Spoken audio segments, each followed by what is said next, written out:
I wanted to join the military since the age of 4 because my dad was serving in the military. I was at the first of 3 girls, and I was daddy's little girl, and that's what daddy was doing. And I thought it was cool, and that's what I wanted to do. Can you tell me a little bit about your military journey? Yeah. So I'm first generation Korean American. And when my dad was serving, he was a combat engineer. And, my dad would take me to formation. And, I thought it was the coolest little thing. And my dad, taught me how to shine boots and, iron uniforms and stuff like that. And in that journey, my dad would talk about military service. And when I said that I wanted to join, the one thing about, an Asian family is that my dad was adamant about education. And my dad would say, okay, if you want to serve the military, that's fine, but you cannot enlist. You have to, go and get your education. And that in order to do that, you're going to become an army officer. When you're young, I had no idea what that meant, but okay. The end state is I'm going to become an army officer and I'm still going to be in the military. I had no idea what that meant, but okay, sure, dad. And so off I went to college, and I went to Radford University in Virginia, and I did ROTC, Reserve Officer Training Corps. And at the end of my time in college, I commissioned into the Army as an Army officer, a second lieutenant. And and I commissioned in 2001, and it was in June. And so the landscape of the Army hadn't changed yet, right? It was the Army, and 9/11 hadn't happened yet. And I commissioned into the Army so this is a long title, be prepared, as a chemical, biological, radiological, nuclear, CBRN officer. So basically what that fancy title, but basically what that officer does, it gives the commander the ability to assess and understand on the battlefield those types of incidents. Hey, sir, we're going to either, this is what's on the battlefield. We're either going to fight through it or we're going to go around it. And when I was at officer basic school, 9/11 happened. And so that changed the landscape. So for the first 10 years of my career, I was a chemical officer, or chemo for short. And I served at tactical levels in the Army. In the last 10 years, I transitioned and I changed my what most people understand as MOS, right? Military Occupational Specialty. And I ended up becoming a public affairs officer, or public relations is what the civilian side is familiar with. And then I retired out after 20 years. And I got to do a lot of amazing things. I had 3 tours to Iraq. I served at the tactical level and strategic level. So I had an amazing ride. I got to do and see a lot of great things. How does it feel that what you did in the military paved the way for now other women who are being able to do a lot more? It's always humbling. And at the same time, when you look back, you're just, for me, I just kind of look back, and yeah, it's kind of surreal. I just was recently awarded one of 21 women as a 2023 Department of Veteran Affairs Trailblazer. And I just look at, Congratulations. thank you. Thank you so much. And I look at some of the recipients, and I'm just like, wow, they're just so amazing and so, awe-inspiring, and the things that they have done. And just to be able to hold space with these women, and just like, wow, I get to sit next to them. I get to be awarded with these women. And I just feel like I haven't done enough. And some of the women that have come before me. So it truly is humbling, just knowing that there's just been some kick-ass women that have come before me, and there's going to be some amazing women that come after me. But it truly is humbling knowing that there have been inspiring women that have come before me, and just to be able to be part of the conversation that have changed the landscape. When I came in 2001, I wanted to be a tanker, right? I remember wanting to be a tanker, and I specifically remember going through branch day, right? It's the day that you get to kind of select, and they're like, yeah, you can't be a tanker because simply for the gender that I was born, right? because that's combat arms and that was only open to men. And for me, I was so inspired by it. Like, who didn't want to drive this massive, big, hulking metal, right? This big, giant tank that shot this giant round downrange that blew things up. I mean, I wanted to do that, but simply because I was a woman, I wasn't afforded that opportunity. And I think it's just amazing that women can do that. If you have the aptitude, the ability, the capability, if you meet the standards, the sky's the limit.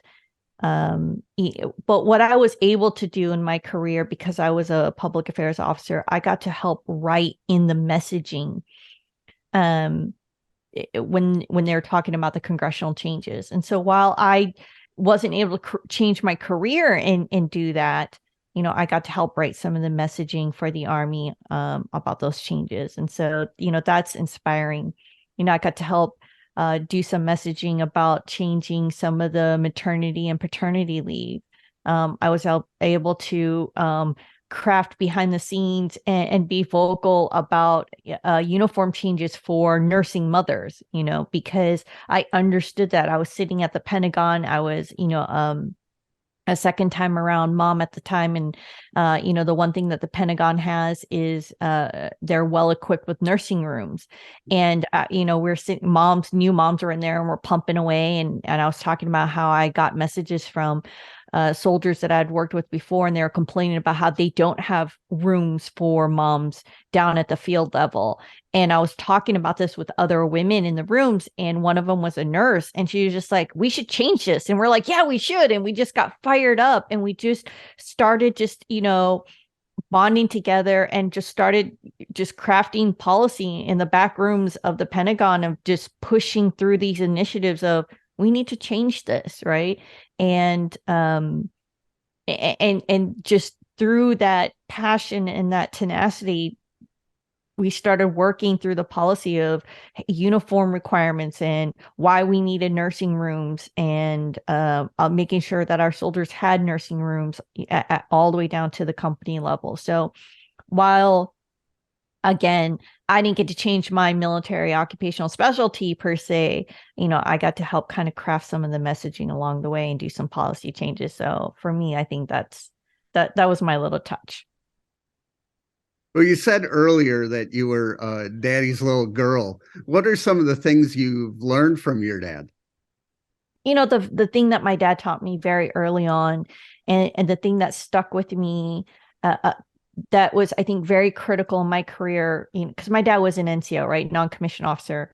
He was combat engineer. And he said, Olivia, the most important thing that I can tell you, the advice is that always take care of your soldier. If you always take care of your soldier and place your soldiers first, they will always want to follow you. And of course, when he told me that at the beginning, I didn't always necessarily understood that, right? But I took to heart what he told me, and I said, okay, place your soldiers first, place them first. And I said, okay, I got that.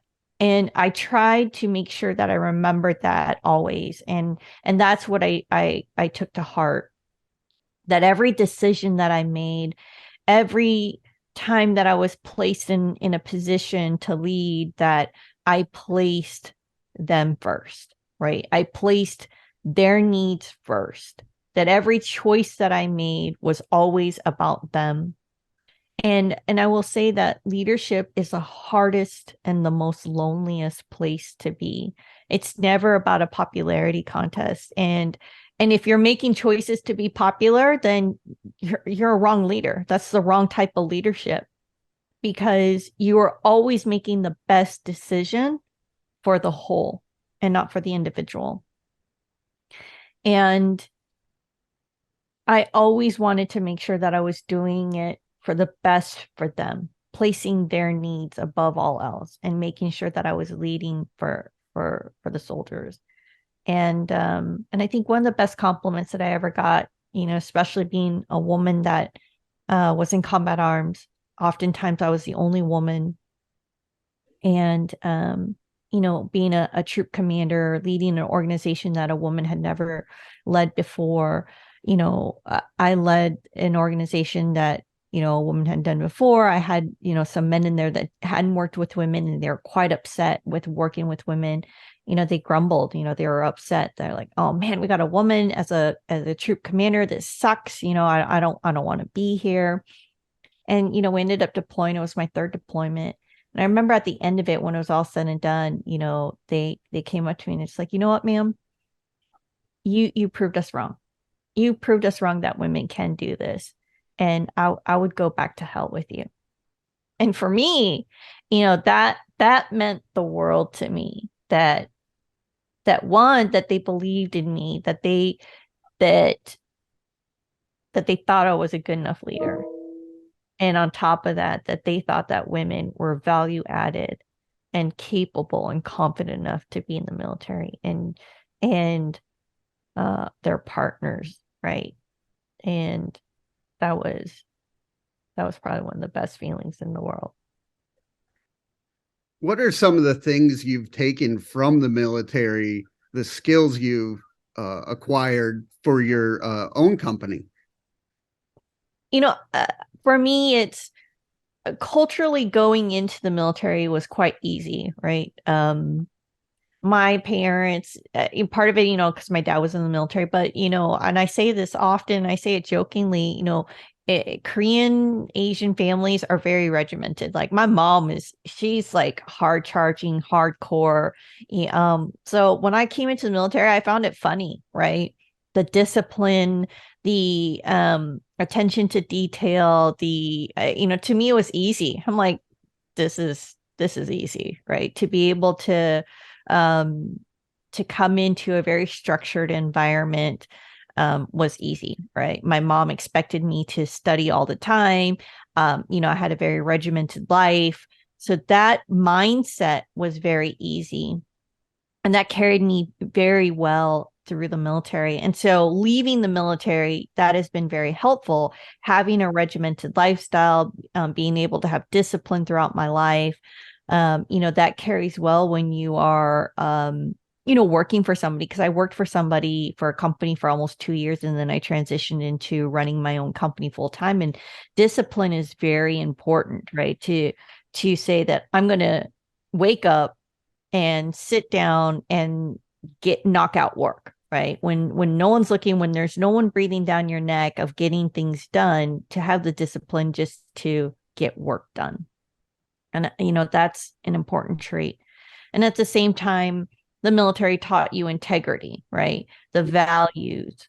And that is so important. The thing that the military just harped on is that never lose your integrity, right? Once you lose your integrity, you can never gain that back. Your word is your bond.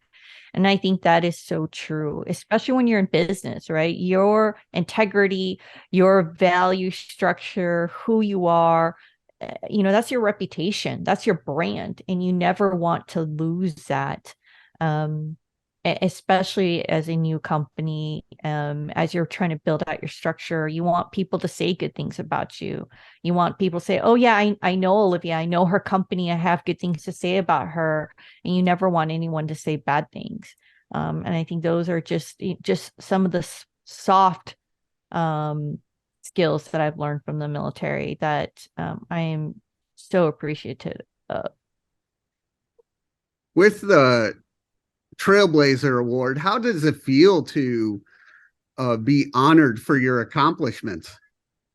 It's amazing. It's surreal. I was shocked, right? My partner is the one who had actually submitted me for it. I had no idea. And so when I got the email, I'm like, what is this?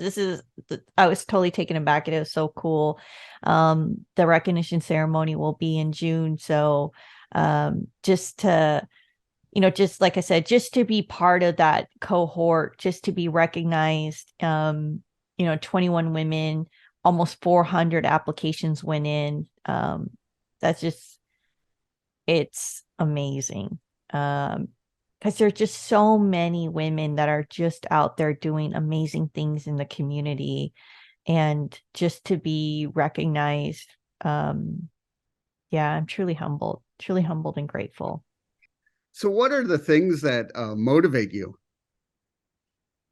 I think for me, when I left the military, I say all the time that my heart remains with the military community. I did 20 years. And so all of my young adult growing up was done in the military. I deployed 3 times to Iraq. I am a product, if you will, of the 20-year war. I grew up in that pivotal time frame where I lost friends. I went overseas. I saw some horrific things and had to process some things. I had events occur to me. I've talked about that in podcasts. I was assaulted.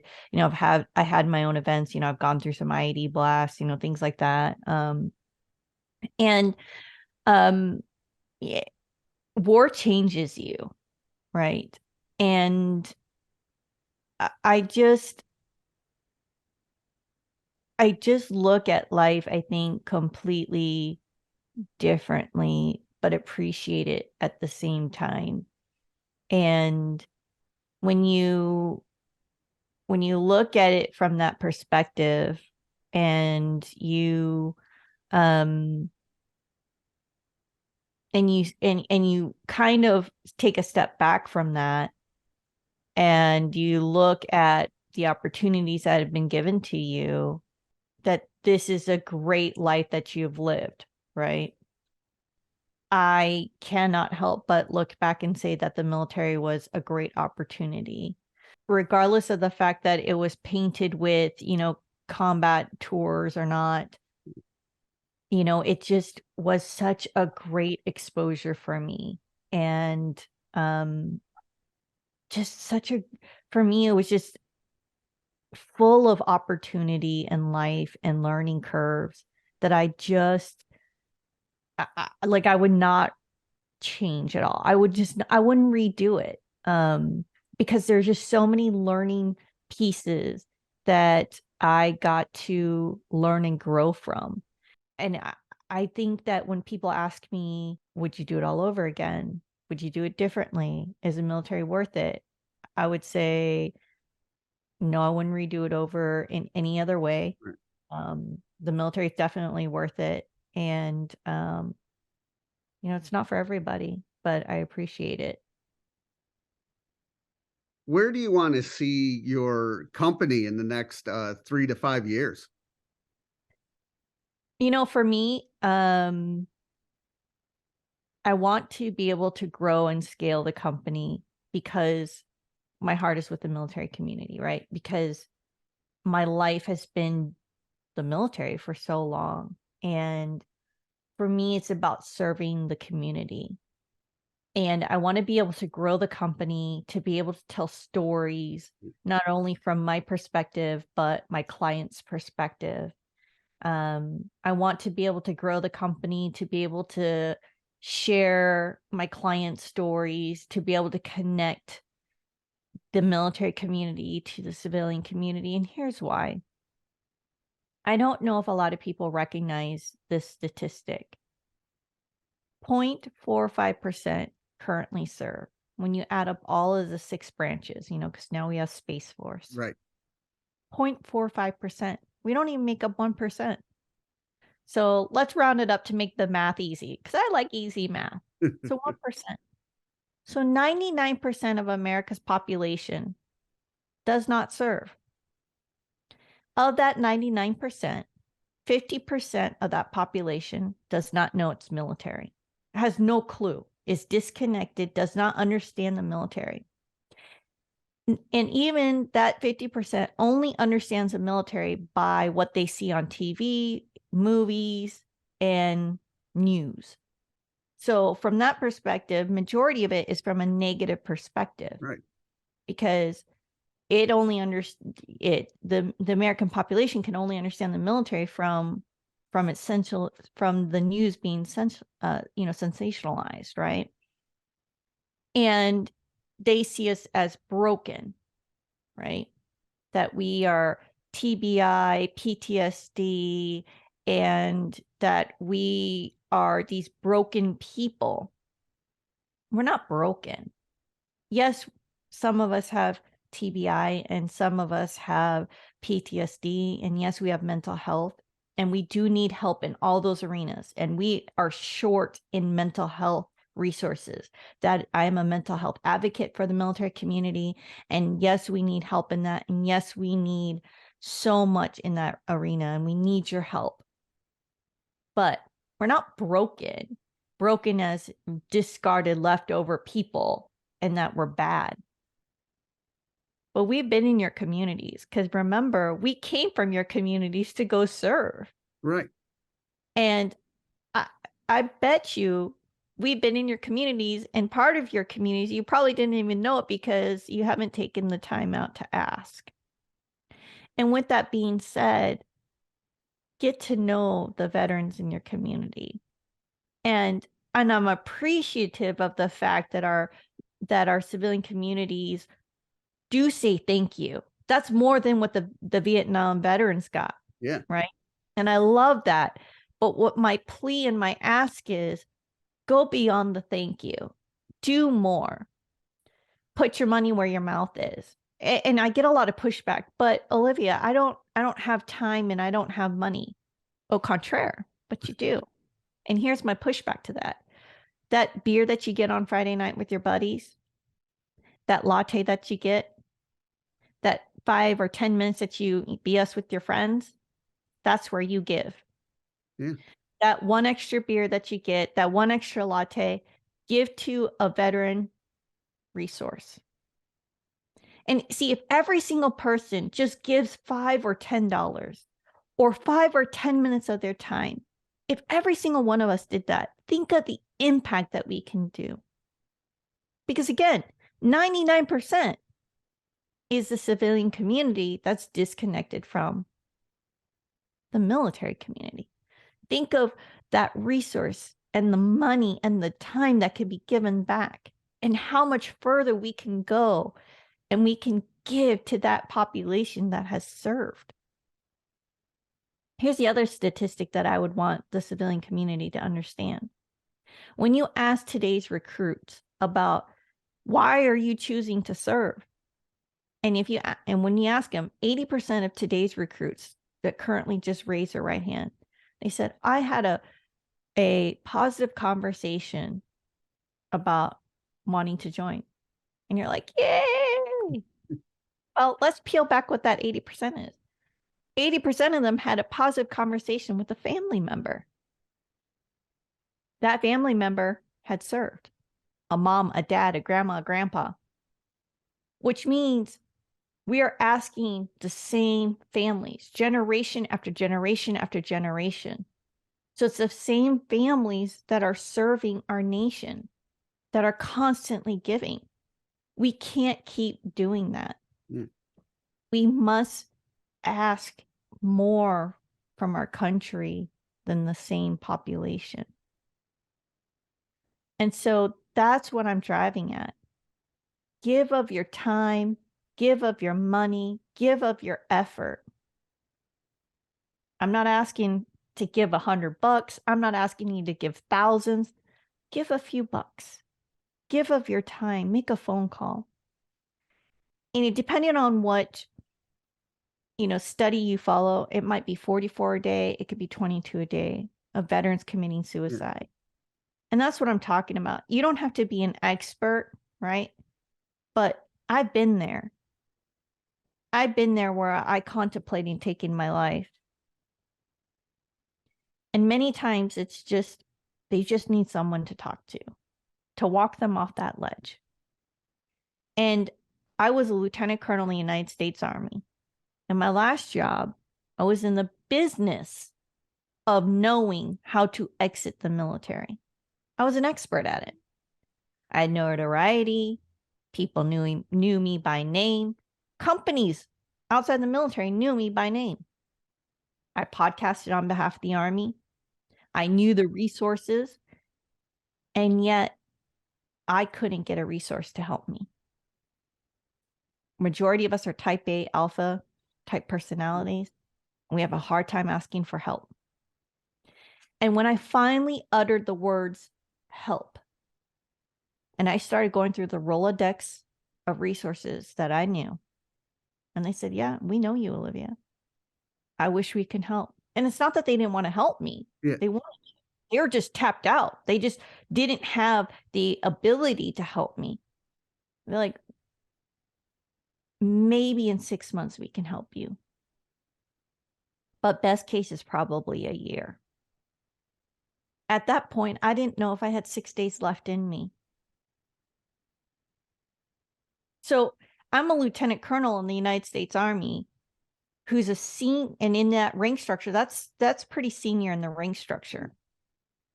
And I know no isn't an answer. I've got enough rank and enough time in the Army and enough sass to say, F you, right?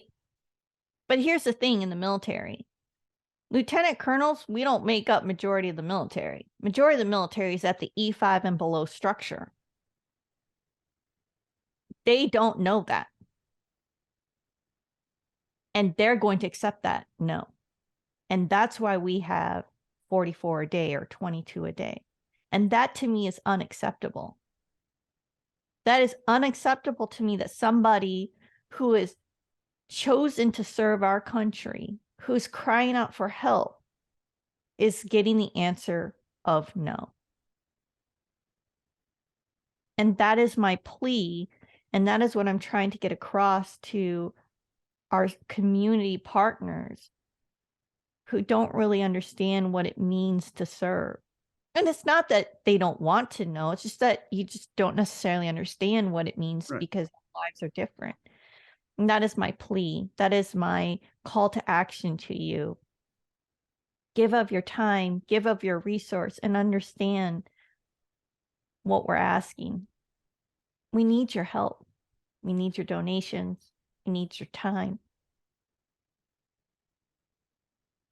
Well, what you were saying with, the time is I live with a mental illness. And if someone just, gives me one compliment and all that, that makes the world of difference, more than money or anything. So I completely, understand that.